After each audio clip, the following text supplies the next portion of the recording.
We're beginning some breaking news coming in from Ukraine, and Ukraine has destroyed Russian strategic bombers in a mass drone attack on airfields deep inside Moscow's territory.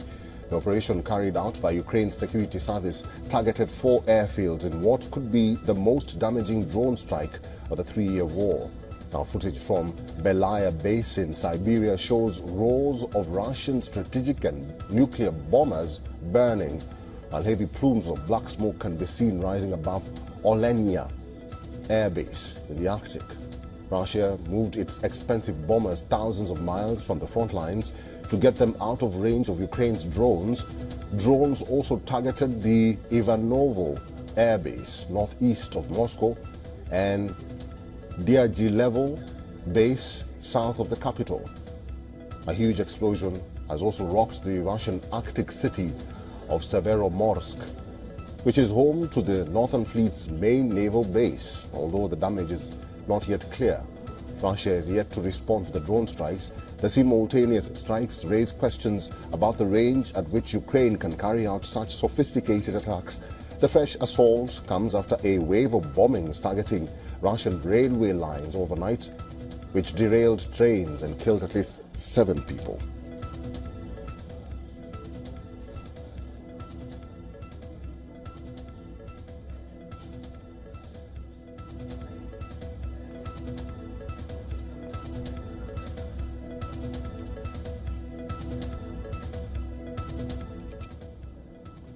All right, let's talk to Dr. Sergei Sumleni, who's a defense expert and director of European Resilience Initiative Center, is now joining us live on this matter.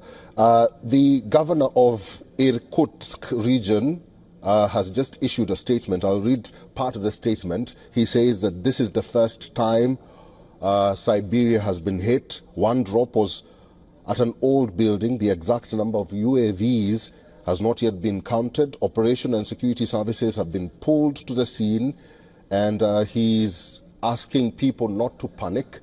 But what's the significance of this latest move by Ukraine? Oh, well, first of all, thank you for having invited me today. It's an honor, a pleasure to be your guest as always. Well, the attack is marvelous. I literally cannot name anything in the history of the warfare what could have been the comparable attack. Attack simultaneously against 5 military bases across the country with a distance of over 4,000 kilometers between the targets. Absolutely unexpected. Ukrainians say that they have destroyed or damaged 40 strategic bombers, even if a part of this number is true. And I think looking at the number of smokes, it is true. Russia has lost a huge part of its strategic fleet. We have seen the Tupolev 95 bombers burning. They burning especially good, these old bombers, and Russia cannot replace them. And Tupolev 95 is especially important because it can carry multiply cruise missiles simultaneously, much more than Tupolev 22 or Tupolev 160.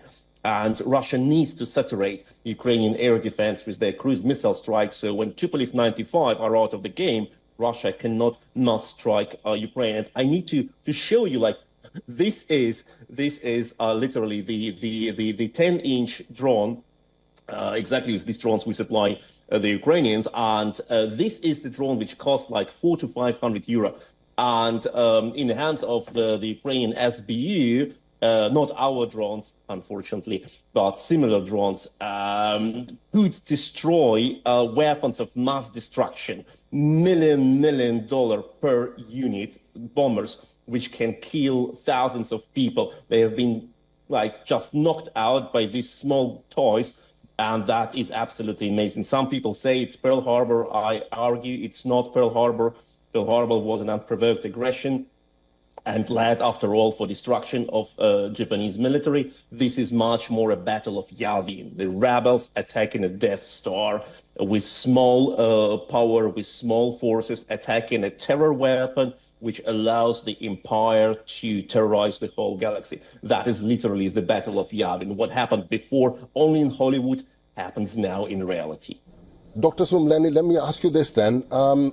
It is clear that this is drone warfare. How is Russia likely to respond to this latest attack by Ukraine? And considering this is miles away, we are talking about 4,300 kilometers, like you mentioned there, and having in mind that the talks are just tomorrow, slated for tomorrow.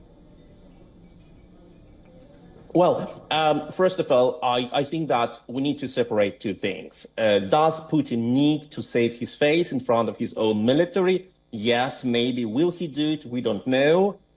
Before, there was no such case. When Russian cruise missile Moskva was destroyed, there was no reaction of Putin, and other things similar, no response from Putin. And there are people who say now Russia will retaliate. Okay, first of all, I will ask by what, with 40% of Russian strategic bomber fleet is burning in front of our eyes. And did Russia ever need a reason to mass shell Ukrainian cities? No. I am currently in Kyiv. Every night we have ballistic missile threats. Just like several hours ago, ballistic missile was intercepted just over my house with a sound you will not miss in your life. And that is the reality. Russia never needed any reason to attack Ukraine, to kidnap Ukrainian children, to destroy Ukrainian cities, to kill Ukrainian prisoners of war, etc. So why do we call, even if Russia attacked Ukraine tonight, which can happen, this is not a retaliation or response. It is what Russia does anyway. But the position of Russia in negotiations is dramatically weaker, because Russia cannot say to Ukrainians, as they said last time, just accept our demands or you will lose 5 more oblasts, because the Ukrainians will say, just get out of our country or you will lose the rest of your strategic nuclear forces. And that is very real. That is very real. And that means that the negotiations, and Russians have already announced that their delegation has left for Turkey for the talks, the negotiations will be held under the shadow of Russia's weakness and Russia's destruction, not of Russia's power and superiority. All right. Dr. Sergei Sumleny, we'll have to leave it there. Thank you very much for your insights and for talking to us today. Thank you so much.